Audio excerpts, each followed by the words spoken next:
Les soutiens lyonnais de François Fillon préparent le déplacement à Paris dimanche. Lancement cet après-midi du festival Soupe en scène. Enfin, le LHC qui continue ce week-end sa route en play-off. Il y a 4 cars qui sont mobilisés, énormément de covoiturage qui sont organisés, des personnes qui ont fait le choix aussi de partir par leurs propres moyens, donc il y aura une large mobilisation. À la Fédération, les Républicains à Lyon, on prépare le voyage à Paris dimanche pour le rassemblement au Trocadéro en soutien au candidat Fillon.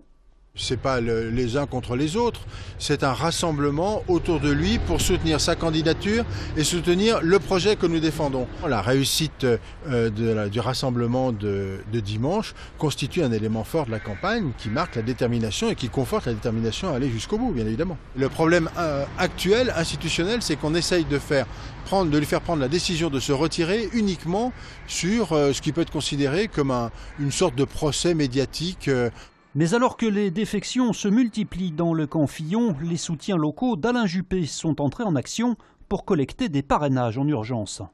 C'est-à-dire qu'on voit une situation évoluer de façon très rapide et on se dit que si une solution alternative était nécessaire ou devait se mettre en place rapidement, compte tenu des évolutions juridiques qui concernent M. François Fillon, on se dit qu'il vaudrait peut-être mieux que l'on soit prêt en ayant les 500 parrainages au niveau du Conseil constitutionnel.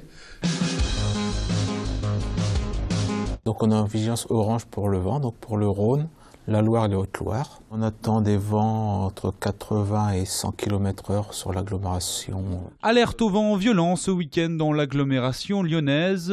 Un vent du sud qui pourrait par endroits atteindre 130 km/h. Une vigilance en vigueur jusqu'à samedi après-midi. Ces vents forts perdurent une bonne partie de la nuit, se calment un peu en fin de nuit. Et de nouveau, ils reprennent l'intensité au passage d'une perturbation, demain en mi-journée aux alentours de 70 à 80 km/h.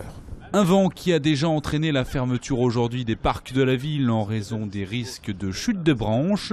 Les pompiers ont quant à eux réalisé des interventions pour des faits sans gravité.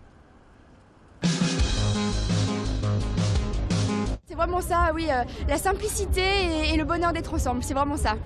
Telle est la formule de Soupe en scène. Cet après-midi a été lancée place de la République la 5e édition du festival solidaire organisé par le chef lyonnais Fabrice Bonneau qui se tiendra jusqu'à demain soir. Au menu, de la musique avec près de 25 artistes et 5 recettes de soupe à déguster pour la bonne cause. La totalité des fonds récoltés sur ces 3 jours de festival seront reversés au foyer Notre-Dame des Sans-Abris. Là, donc on se retrouve, les artistes chantent, on a réussi à créer un moment festif, convivial, familial autour de la soupe. Parce que la soupe, pour moi, elle est symbolique, elle rassemble, elle réchauffe, on évite le gaspillage et surtout, on peut la faire en grande quantité.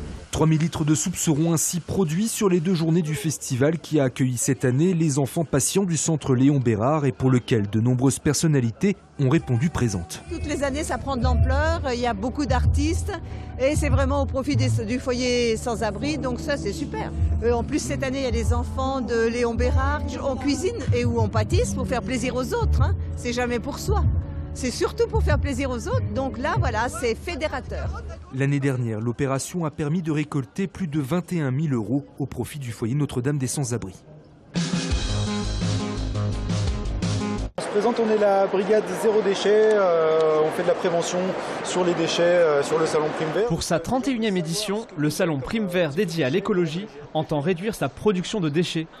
L'initiative incarnée par la brigade zéro déchet est plutôt bien accueilli par les exposants. Je trouve que c'est la suite logique d'un salon bio, de réfléchir à qu'est-ce qui se passe au niveau de tous les déchets, de tous les stands, de tous les exposants. Ce projet ne s'arrête pas là. Les visiteurs et les lombrics sont également mis à contribution. On a inventé un vélo broyeur. Le principe est simple, c'est inviter les gens à venir pédaler. Ils nous ramènent tout ce qui est biodéchets et derrière on les emmène sur des plateformes, donc des compostiers ou des Zenia, avec des verres qui vont derrière les grignoter, les manger et derrière ça donne lieu à du compost. Avec plus de 500 exposants et 30 000 visiteurs attendus tout au long du week-end à Eurexpo, c'est un véritable challenge qui attend d'être relevé. L'ensemble de l'équipe et le club ont envie de prolonger cette fête, donc on va tout faire pour qu'elle dure le plus longtemps possible. Le LHC, tout près de l'exploit de retour de Bordeaux, ils ont disputé leurs 2 premiers matchs de quart de finale des playoffs. Les hockeyeurs lyonnais s'apprêtent à jouer ce week-end les matchs retour à Charlemagne. Avec une victoire et une défaite au compteur, les Lions croient en leur chance à la veille du match 3. Jouer à domicile, c'est aussi être dans une patinoire où on a ses repères. C'est la fatigue du déplacement en moins, donc c'est vrai que c'est pas mal d'avantages par rapport à une équipe de Bordeaux qui va devoir venir ici à Lyon avec des difficultés pour s'y imposer. Les Boxers qui n'ont en effet pas réussi à s'imposer durant la saison régulière sur la glace lyonnaise. Mais attention à l'excès de confiance, les 2 matchs qui s'annoncent seront vraisemblablement aussi intenses physiquement que les 2 premiers. Le LHC devra donc tenir, et ce malgré l'absence de 2 joueurs majeurs. Sébastien Delorme qui malheureusement a une saison terminée suite à une blessure au genou, et Scott Fleming qui sera absent pour les 2 premiers matchs mais qu'on espère récupérer mercredi prochain. LHC Bordeaux, rendez-vous samedi à 20h à la patinoire Charlemagne.